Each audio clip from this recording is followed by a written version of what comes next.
Bill Gates went to a school in Seattle where they had access to a supercomputer. And at the age of 14, he started programming. And so by the time he was in his 1920 and microcomputers were invented, he was one of the few people in the world who had had 10,000 hours of practice. But what if Bill Gates had not gone to that school in Seattle? What if the mothers in that school had not come up with the money that was required to rent the time on the supercomputer so that he could get his 10,000 hours of practice? Would he have been created? What if Steve Jobs had not happened to have been born in Palo Alto, in that neighborhood filled with these HP engineers? What if on that specific day he hadn't gone to listen to that talk by Bill Hewlett, which got him his internship? There's all these random events which unfortunately are just left to luck in the creation of these outliers that Malcolm Gladwell talks about. So the question we ask at the Academy is, how do we remove the luck from the process? Because we don't have time to wait for luck in Africa. There's too much work that needs to be done. We need to create these innovators yesterday because so many of our problems need to be solved. And so what we need to create is a factory, a systematic way that actually removes the luck in creating these opportunities for the innovators. So that's really the other thing we've learned, is that in order to get these 10,000 hours of practice, you need to create opportunities. You need to have an opportunity-rich environment such that all these chance encounters that would have otherwise have happened are happening all the time. So at the Academy, every single week we bring different speakers onto the campus to talk to these young leaders. We help them find internships in a proactive manner. We get them to go to conferences every year. We send a delegation to the World Economic Forum. Some go to TED and so forth. So we create this opportunity-rich environment every day so that all these things that would otherwise have been left to chance are happening. And they're getting these networks that enable them to get the opportunities that will give them their 10,000 hours of practice.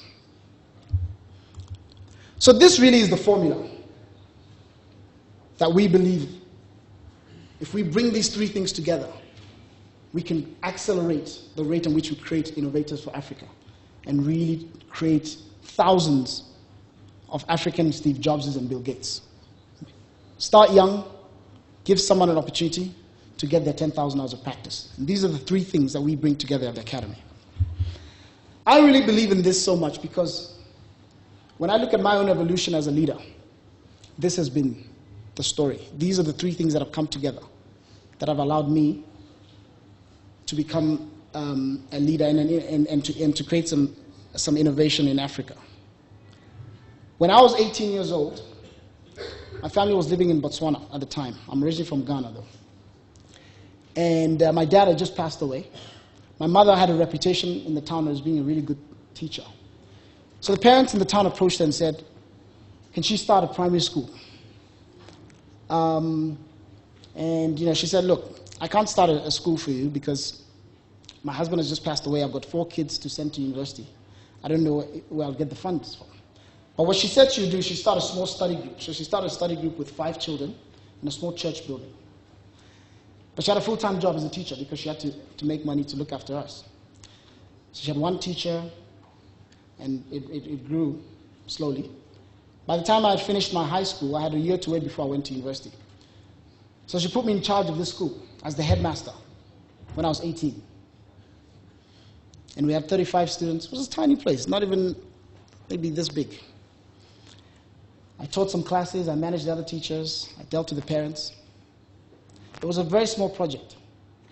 But later on when I was 25, 26 and had the idea for creating the Academy, if it wasn't for that small experience that I had when I was 18, helping to start this small school, I wouldn't, and that was really what began my journey of giving me the 10,000 hours of practice. I wouldn't have been able to do this much bigger project like the Academy today.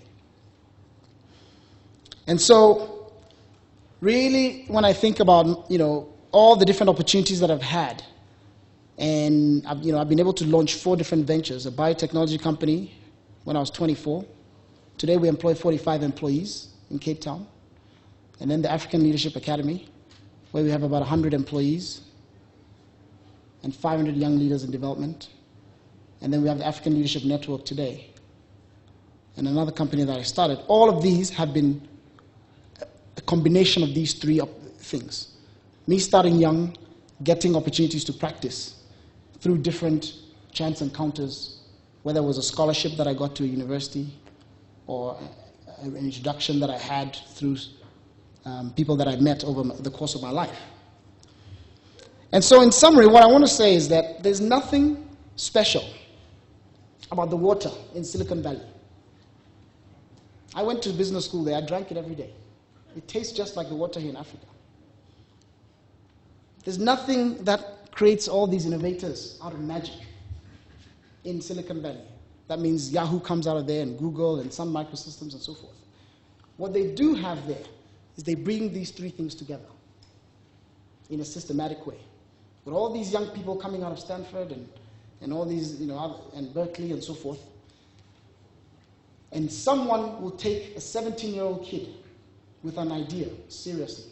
When Mark Zuckerberg shows up and has an idea at the age of 17 or 18, someone takes him seriously and gives him or her the chance to get their 10,000 hours of practice. Somewhere out there in Africa, all over the continent, is the next African Bill Gates, and the next African Steve Jobs, the next Mo Ibrahim. You all, as leaders, have the chance to mentor someone like that, to give them an opportunity so that they can get their 10,000 hours of practice. And if we are able to do this collectively, we're going to be able to create this factory that will develop thousands of African innovators. Thank you.